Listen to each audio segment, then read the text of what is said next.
അപ്പോൾ അങ്ങനെ എല്ലാവർക്കും എൻ്റെ അടുത്ത വീഡിയോയിലേക്ക് സ്വാഗതം. ഇന്ന് എൻ്റെ ഒരു ഫുൾ ഡേ ഷിഫ്റ്റിൻ്റെ വീഡിയോ ആണ്. അപ്പോൾ രാവിലെ തന്നെ നമ്മൾ ഇച്ചിരി തിരക്കിലാണ്. കാരണം ഉച്ചയ്ക്കുള്ള ലഞ്ച് കാര്യങ്ങളൊക്കെ നമ്മൾ റെഡിയാക്കാണ്ട് 10-35 ആൾക്ക് നമ്മൾ റെഡിയാക്കേണ്ടതുണ്ട് കാര്യങ്ങളെല്ലാം.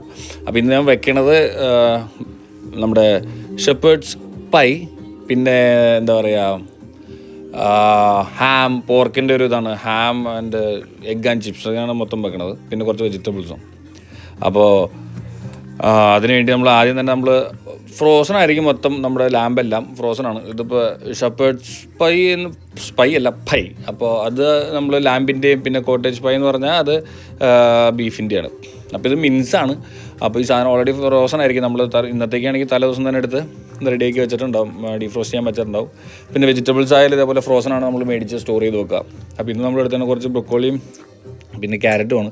അപ്പോൾ ആദ്യം തന്നെ ഒരു പാത്രത്തിലേക്ക് എടുത്തിട്ട് അത് ഇച്ചിരി ചൂടുവെള്ളമൊക്കെ ഒഴിച്ചിട്ട് അടുപ്പത്ത് വെക്കുകയാണ് ആദ്യത്തെ പരിപാടി. പിന്നെ ഞാൻ മീൻസ് ആദ്യമേ ഒന്ന് എന്താ പറയുക വെള്ളമൊഴിച്ച് ഒന്ന് വേവിക്കാൻ വെച്ചിട്ടുണ്ട്. അതൊരു ബ്രൗൺ കളർ ആവണ വരെ, ആ റെഡിഷ് മാറിയിട്ട് ഒരു ബ്രൗൺ കളർ ആവണ വരെ നമ്മൾ കുക്ക് ചെയ്തെടുക്കണം.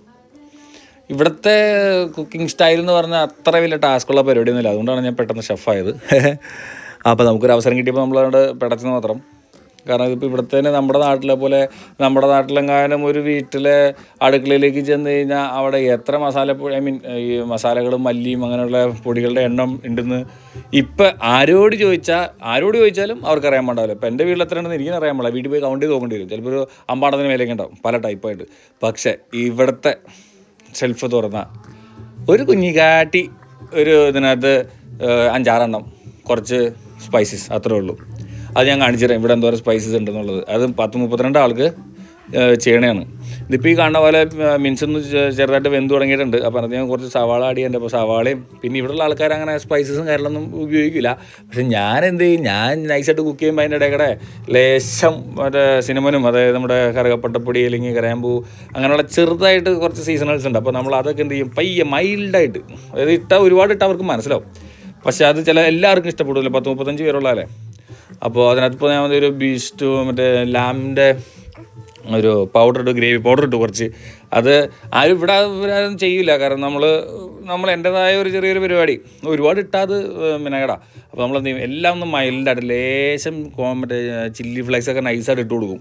പിന്നെ അതിൻ്റെ കൂട്ടത്തേക്കിടെ തന്നെ നമുക്ക് രാവിലെയാണ് ചെയ്യണത്, 7 മണി 7 നേരത്തെ. അപ്പോൾ എല്ലാവർക്കും ബ്രേക്ക്ഫാസ്റ്റും ഉണ്ടാക്കണം. അപ്പോൾ ഇവിടുത്തെ ബ്രേക്ക്ഫാസ്റ്റ് ടോസ്റ്റും പിന്നെ എന്തെങ്കിലും ജാമൊക്കെ വെച്ചിട്ടാണ്. അപ്പോൾ അതും അതിൻ്റെ ഇടയ്ക്കിടെ ചെയ്യണം. പിന്നെ ഇതിപ്പോൾ ഈ കാണുന്ന പോലെ കുറച്ച് തക്കാളി ഉണ്ട്, ചോപ്പ്ഡ് ടൊമാറ്റോ, അതുകൂടി അത് നമ്മൾ ആഡ് ചെയ്യും. 1-2 ഞാൻ ആഡ് ചെയ്യാറുണ്ട്. ഇതാണ് ഞാൻ നേരത്തെ പറഞ്ഞത്. 10-35 പേർക്ക് വെച്ച് നമ്മളോടത്ത് ആകപ്പാടുള്ള മസാലക്കൂട്ടിൻ്റെ മാന്ത്രിക ചെപ്പാണ് ഈ കാണുന്നത്. അതും ഇതൊരു 6 മാസത്തേക്ക് ഉണ്ടാവും കേട്ടോ. ആരും ഇത് ഉപയോഗിക്കാറില്ല, ഞാൻ മാത്രമേ വരുമ്പോൾ ഉപയോഗിക്കാറുള്ളൂ. അപ്പോൾ ഇതാണ് ഇവിടെ ഒന്നിനും ഫ്ലേവർ ഇല്ലാണ്ട് നമ്മളിടണം. പിന്നെ ഇന്നത്തെ ഉച്ചയ്ക്ക് നമുക്ക് ലഞ്ചിന് മാഷ് ഉണ്ട്, അതായത് പൊട്ടറ്റോ മാഷ്. അപ്പോൾ അതിനുവേണ്ടി നമ്മൾ ഇത്രയും വലിയൊരു ബൗളിനകത്ത് രാവിലെ തന്നെ അത് വേവിക്കാൻ വെച്ചിട്ടുണ്ട്. അപ്പോൾ ഇടയ്ക്കൊന്ന് കുത്തി നോക്കണം. ഇത് വെന്തോന്ന് അറിയാൻ ഭയങ്കര സിമ്പിളാണ്. കത്തി എടുത്തിട്ട് പയ്യെ അങ്ങോട്ട് തൊട്ടാൽ ശരിക്കും വെന്തിട്ടുണ്ടെങ്കിൽ നേരെ അകത്തോട്ടിന് തോന്നാണ്ട് ഇറങ്ങിപ്പോക്കോളും, ഒരു പ്രശ്നമില്ല. അപ്പോൾ അതിൻ്റെ ക്യാരറ്റ് ആയിണ്ടായി. അപ്പോൾ ക്യാരറ്റ് ഒന്ന് നൈസായിട്ട് വെള്ളമൊക്കെ കളഞ്ഞ് അത് വേറെ ഒന്നും ചെയ്യാനില്ല, വെറുതെ വേവിക്കുക, നേരെ അവരെ പ്ലേറ്റിലേക്ക് സെർവ് ചെയ്യുക. വേറെ അതിനകത്ത് ഉപ്പ്, മഞ്ഞപ്പൊടി, മുളക് പൊടി, മസാലപ്പൊടി ആ വക പരിപാടികളൊന്നുമില്ല. താളിക്കുക, കടുക് പൊട്ടിക്കുക, അല്ലെങ്കിൽ ഈസ്റ്റേണ്ടി അല്ലെങ്കിൽ ഇതിൻ്റെയൊക്കെ മറ്റേ മസാലപ്പൊടി ഇടുക, ആ വക പരിപാടികളൊന്നും ഇവിടെ ഇല്ല. ഏകദം വെറുതെ ഫ്രീ ആയിട്ട് അതുകൊണ്ട് വേവിക്കുക. ഇതേപോലെ റാപ്പ് ചെയ്ത് വെച്ചാൽ ലഞ്ചിൻ്റെ ടൈം ആകുമ്പോൾ നമ്മൾ എന്ത് ചെയ്യും, അത് എല്ലാവർക്കും ഒരേ സ്പൂണിനകത്ത് വെജിറ്റബിൾസ്, അത് മറ്റേ ബ്രൊക്കോളിയും ഇതേപോലെ തന്നെ, വേറെ ഒന്നും ചെയ്തിട്ടില്ല. വെറുതെ വേവിക്കുക, വെറുതെ നല്ല വെള്ളത്തിൽ വേവിച്ചെടുക്കുക, അത് കഴിക്കുക. ഏറ്റവും നല്ല പരിപാടി അതാണ്. കാരണം ഒട്ടും നമ്മളെന്താ പറയുക, പൗഡറോ കാര്യങ്ങളോ വേറെ ഒന്നുമില്ല, കെമിക്കലോ വേറെ ഒന്നും ചേർക്കാറില്ല. പിന്നെ എൻ്റെ മാഷിനുള്ള പൊട്ടറ്റോ റെഡി ആയിട്ടുണ്ട്. മാഷ് ഉണ്ടാക്കുന്നത് അടിപൊളിയാണ്. ഇപ്പോൾ നമ്മൾ ഉച്ചയ്ക്ക് ചോറൊന്നും തിന്നണമെന്ന് യാതൊരു നിർബന്ധമില്ല. ഈ വെറുതെ കാർബോഹൈഡ്രേറ്റ് വലിച്ചു കയറി തിന്നാൻ മാത്രമേ ഉള്ളൂ. മിതമായ ഭക്ഷണം, നല്ല ഫുഡ്, അത് തന്നെ നല്ല ഭക്ഷണം മിതമായ അളവിൽ കഴിച്ചാൽ തന്നെ ധാരാളം. ഇവിടുത്തെ ഒരു ഇംഗ്ലീഷ് സ്റ്റൈൽ അതാണ്. നമ്മുടെ നാട്ടിലെ പോലെ അല്ലെങ്കിൽ ഇപ്പം എന്നെ പോലെ ഒന്നും വലിച്ചു വാരി ചോറും കറിയൊക്കെ ഒഴിച്ച് അങ്ങനെ തവടാക്കി കഴിക്കൊന്നുമില്ല.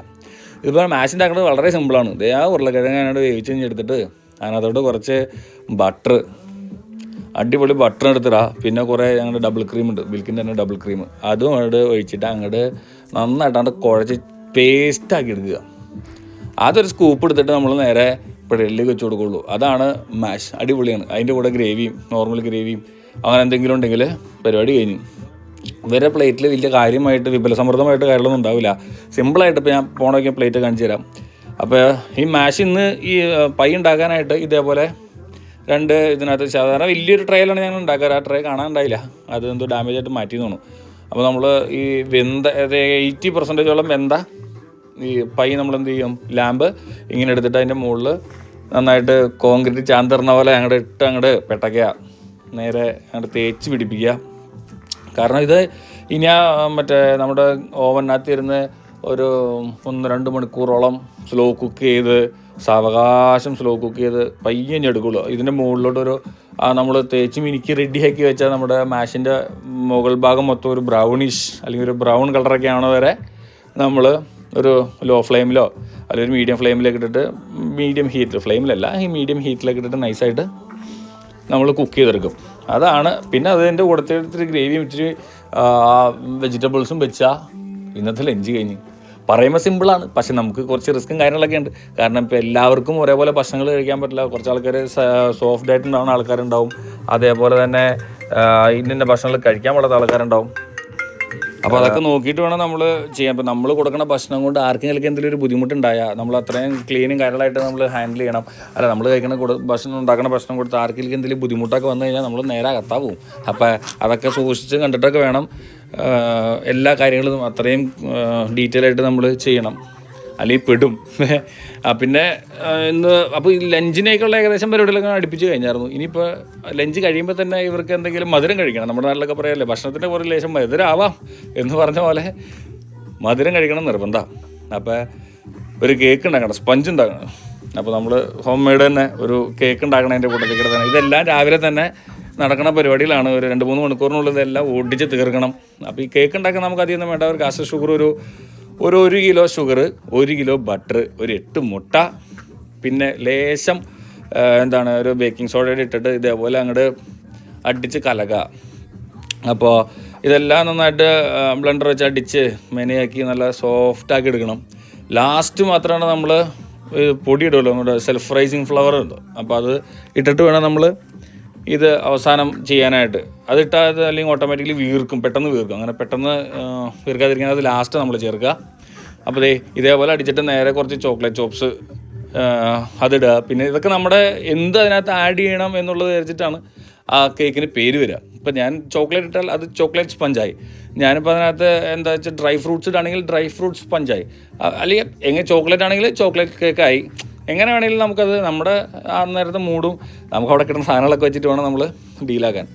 ഇപ്പോൾ ഇതേപോലെ ഇതെല്ലാം ഇട്ടിട്ട് പിന്നെ കുറച്ച് ഡെക്കറേഷൻ കാര്യങ്ങളൊക്കെ ഉണ്ട്. ഇത് ഒരു കളർഫുൾ ആവാൻ വേണ്ടിയിട്ട് കുറച്ച് നല്ല നമ്മൾ ഇടയിൽ ആഡ് ചെയ്ത് തരും. അപ്പോൾ അങ്ങനെ ആഡ് ചെയ്തിട്ട് ഇതേപോലെ അടിച്ച് കലക്ക.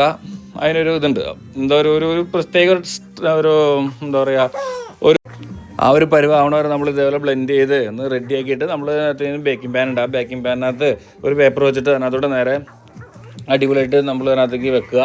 അത് കഴിഞ്ഞിട്ട് അതിൻ്റെ മുകളിലും ഡെക്കറേഷൻ ചെയ്യാൻ നമുക്ക് ഡെക്കറേറ്റ് ചെയ്യാൻ പറ്റും. അപ്പോൾ അങ്ങനെ ഡെക്കറേറ്റ് ചെയ്യുക. ഡെക്കറേഷനാണ് എന്താ പറയുക, നമ്മൾ ഉണ്ടാക്കുന്ന ഭക്ഷണം അടിപൊളിയായിട്ട് പ്രസൻറ്റ് ചെയ്യണം.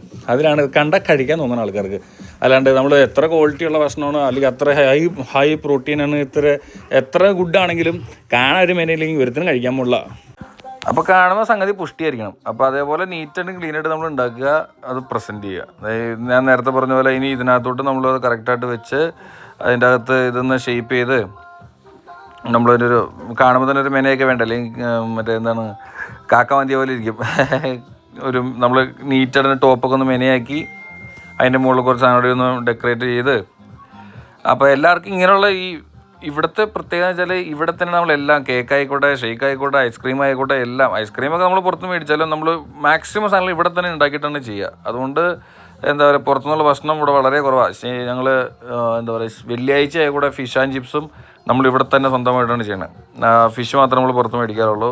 ചിപ്സും മേടിച്ചിട്ട് നമ്മൾ തന്നെ അതായത് പാക്ക് ചെയ്ത് അല്ലെങ്കിൽ വേറെ സ്ഥലത്തുനിന്ന് മേടിക്കുക, നമ്മൾ തന്നെ റെഡിയാക്കി ആണ് എല്ലാ ദിവസങ്ങളും ചെയ്യുക. അപ്പോൾ ഈ കാണുന്നവരൊന്നും ലെവലാക്കുക. അപ്പോൾ ഈ സ്പഞ്ച് മാത്രമല്ല, കേക്ക് മാത്രമല്ല, ഇനി അതിൻ്റെ പുറകെ വൈകുന്നേരം ചായക്കുള്ള പരിപാടി നോക്കണം. അതും ഒരു ടാസ്ക്കാണ്. അപ്പോൾ അതിന് നമ്മൾ 10-35 പേരുടെ ലിസ്റ്റ് എടുക്കണം, അവർ ഓർഡർ എടുക്കണം അവർക്ക്. ഇപ്പോൾ ഞങ്ങൾ ഇന്നത്തേക്ക് പ്ലാൻ ചെയ്തേക്കുന്ന പിൽച്ചട്സ്, അതായത് ഇപ്പോൾ നമ്മുടെ ചാള പോലത്തെ ഒരു സംഗതിയാണ്, വഴിയാ പറയാം.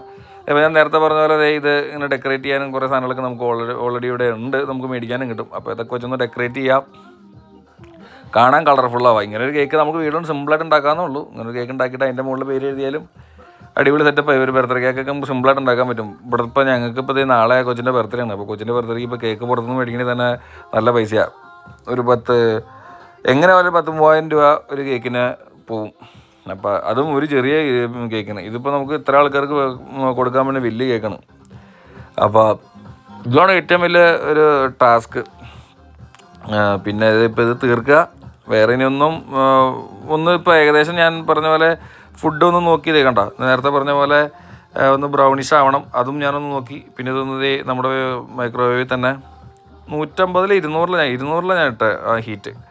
ഇനി അതിൻ്റെ മുകളിൽ ശരിക്കും ഒരു ബ്രൗൺ കളർ ആവണ വരെ നമ്മൾ ഇടയ്ക്കൊന്ന് കുക്ക് ചെയ്യണം, ഇടയ്ക്കൊന്ന് തുറന്ന് നോക്കണം. ഓവർ കുക്കായി മുകളിലെങ്ങാനും ചൂട് കൂടുതലായിട്ട് കരിഞ്ഞു പോയാൽ പിന്നെ ആകെ വൃത്തികേടാവും. അപ്പോൾ ഇടയ്ക്ക് ഇതൊന്ന് തുറന്ന് നോക്കേണ്ടതുണ്ട്. അപ്പോൾ ഒരു കത്തി എടുത്തിട്ട് നൈസായിട്ടൊന്നാണ് കുത്തി നോക്കുക. കുത്തി നോക്കിയിട്ട് തിരിച്ചെടുക്കുമ്പോൾ അതുമേ നമ്മുടെ പേസ്റ്റോ കാര്യങ്ങളൊന്നും ഇല്ല, പിടിക്കണില്ല എന്നുണ്ടെങ്കിൽ അത് റെഡി ആയിട്ടുണ്ട്. പക്ഷെ ഇപ്പോൾ നോക്കുമ്പോൾ കണ്ട, നമ്മൾ കുത്തി പുറത്തേക്ക് എടുക്കുമ്പോൾ അതും ഓട്ടോമാറ്റിക്കലി അതിൻ്റെ അകത്തുള്ളതൊക്കെ നമുക്ക് പിടിക്കുന്നുണ്ട്. അപ്പോൾ അതിൻ്റെ അർത്ഥം അത് വെന്തിട്ടില്ല എന്നുള്ളതാണ്. കുറച്ച് കഴിയുമ്പോൾ ഒന്നുകൂടി തുറന്ന് നോക്കി. ഇപ്പോൾ ഈ കണ്ടുള്ള കളർഫുള്ളായി ഒരു 3-4 കുത്തൂത്തിൻ്റെ പാടിനകത്ത് കാണാൻ പറ്റും. ഇങ്ങനെ കുത്തി നോക്കിയാൽ മതി, നമുക്ക് സിമ്പിളായിട്ട് മനസ്സിലാകാൻ കാര്യങ്ങൾ അകം വെന്തിട്ടുണ്ടോ ഇല്ലയോ എന്നുള്ളത്. അപ്പോൾ അത് വെന്തു, ഞാനതെടുത്ത് മാറ്റി വെച്ചു. ഇനി അതൊന്ന് മെനയാക്കാനുണ്ട്. ഈ കാണുന്ന സ്ഥലത്തിലാണ് നമ്മൾ എന്ത് ചെയ്യുക, നമ്മൾ ഉച്ചയ്ക്കുള്ള ആൾക്കാരുടെ പേരും എല്ലാവരും അവരുടെ ഓർഡർ അനുസരിച്ചിട്ട് നമ്മൾ ഫുഡൊക്കെ അതിനകത്ത് എടുത്ത് വയ്ക്കാം. പിന്നെ നമ്മൾ പറഞ്ഞ പകുതി ഒരു 10-12 പേരോളം മറ്റേ ഹാം, എഗ് ആൻഡ് ചിപ്സ് പറഞ്ഞിട്ടുണ്ട്. നമ്മുടെ നാട്ടിൽ ചിപ്സ് എന്ന് പറഞ്ഞാൽ മറ്റേതാണെങ്കിൽ ഇവിടെ ചിപ്സ് എന്ന് പറഞ്ഞത് ഫ്രൈസിനെയാണ്. ഇപ്പോൾ അമേരിക്കയിലും അല്ലെങ്കിൽ വേറെ എവിടെ നമ്മുടെ നാട്ടിലൊക്കെ ആണെങ്കിൽ ഇത് ഫ്രഞ്ച് ഫ്രൈസ് എന്ന് പറയും. പക്ഷേ ഇവിടെ ചിപ്സ് എന്നാണ് പറയുക. അപ്പോൾ ഇത് നമുക്കൊരു 3/4 മണിക്കൂറോളം കുക്ക് ചെയ്യണം. ഫ്രോസനാണ്. അപ്പോൾ നേരെ ഇങ്ങനെ എടുത്തിട്ട് ഇങ്ങനെ മീനൊക്കെ ഉണക്കാൻ വെക്കണ പോലെ നേരെ പാത്രത്തിലൂടെയാണ് ഓവനിലേക്കാണ്ട് കയറ്റി വെച്ച് കഴിഞ്ഞാൽ നേരെ ഒരു 3/4 മണിക്കൂർ കൊണ്ട് നല്ല അടിപൊളിയായിട്ട് വെന്ത് കിട്ടും. അപ്പോൾ അത് റെഡിയാക്കണം. പിന്നെ ആ സമയത്ത് നമുക്ക് മുട്ട ഓംലെറ്റ് ഉണ്ടാക്കണം. ഓംലെറ്റ് അല്ല, ബുൾസൈ ഉണ്ടാക്കണം. കുറച്ച് പണിയുണ്ട്. ഇപ്പോൾ ഏകദേശം എൻ്റെ എല്ലാ പരിപാടികളും ലഞ്ചിനുള്ള എല്ലാ പരിപാടികളും റെഡി ആയിട്ടുണ്ട്. ഇനി അത് സെർവ് ചെയ്യാനുള്ള പാത്രങ്ങളും കാര്യങ്ങളാണ്. അപ്പോൾ അതിനകത്തേക്ക് നമ്മൾ സെർവ് ചെയ്ത് ഒരേ പ്ലേറ്റിലാക്കി ഓരോരുത്തരുടെ നെയിമും കാര്യങ്ങളൊക്കെ വെച്ചിട്ട് അതിനകത്തോട്ട് തൂക്കം ചെയ്ത് ഇത്രയേ ഉള്ളൂ ശരിക്കും പറഞ്ഞാൽ ഒരു നേരത്തെ ലഞ്ചൊക്കെ ഇവിടെ. അപ്പോൾ ആ ലഞ്ച് അതിനകത്തേക്ക് എടുത്ത് വെക്കുക, പേരനുസരിച്ച് അതിനകത്തേക്ക് വെച്ച് റെഡിയാക്കി ആ സമയമാകുമ്പോൾ സെർവ് ചെയ്യണതും അല്ലെങ്കിൽ അങ്ങനെയുള്ള വീഡിയോസൊന്നും എടുക്കാൻ നമ്മൾ കൊണ്ട് വരില്ല. കാരണം ഞാൻ തന്നെ ഇത് കിച്ചൺ മൊത്തം ഹാൻഡിൽ ചെയ്യണ കാരണം കൊണ്ട് നമുക്ക് ഒരു അസിസ്റ്റൻറ്റും ഉണ്ടാവും, അത് വാഷ് ചെയ്യാനും കാര്യങ്ങളൊക്കെ ആയിട്ട് ഒരാളുകൂടി ഉണ്ടാവും.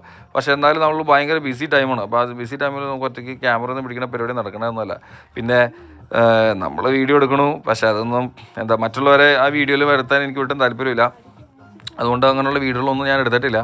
മാക്സിമം ഞാൻ ആൾക്കാരെ ഒഴിവാക്കിയിട്ടാണ് വീഡിയോ എടുക്കാറ്. കാരണം ഒരാളോട് കൺസെൻറ്റ് ചോദിക്കാതൊക്കെ വീഡിയോ എടുക്കുന്നത് ശരിയല്ലല്ലോ. അതെല്ലാം കഴിഞ്ഞിപ്പോൾ വൈകുന്നേരത്തേക്കുള്ള ചായക്കുള്ള സാൻഡ്വിച്ചുകൾ ഉണ്ടാക്കണം. എനിക്ക് സാൻഡ്വിച്ച് ഒരു 10-17 സാൻഡ്വിച്ച് ഉണ്ടാക്കണം. പിന്നെ പിൽച്ചട്സ് എന്ന് പറഞ്ഞാൽ ഞാൻ നേരത്തെ പറഞ്ഞ പോലെ നമ്മുടെ ഒരു മീൻ, ഒരു ചാള ടൈപ്പ് മീൻ ഒരു ടിന്നിലാക്കിയിട്ട് ടൊമാറ്റോ സോസിൽ ടിന്നിലാക്കി വെച്ചിട്ടുണ്ടാവും. അത് വെറുതെ ക്രഷ് ഡൗൺ ചെയ്തൊന്ന് ശരിക്കും ഒന്ന് ക്രഷ് ചെയ്തിട്ട് അത് ഒരു ടോസ്റ്റിൻ്റെ മുകളിൽ വെച്ച് കൊടുക്കുക. സത്യം പറഞ്ഞാൽ അതിൻ്റെ മണം പോലും എനിക്ക് ഇഷ്ടപ്പെട്ടില്ല. പിന്നെ ഇതാണ് ഹാം, നേരത്തെ ലഞ്ചിന് പറഞ്ഞില്ലേ, ഹാമും എഗ് ആൻഡ് ചിപ്സും. അതിൻ്റെ ഹാം ഇങ്ങനെ ഇരിക്കുക. അപ്പോൾ പോർക്കിൻ്റെ ഹാമാണ്. അപ്പോൾ അതും കുറച്ച് ഒരു ബുൾസൈയൊക്കെയാണ് നമ്മൾ ചെയ്തത്.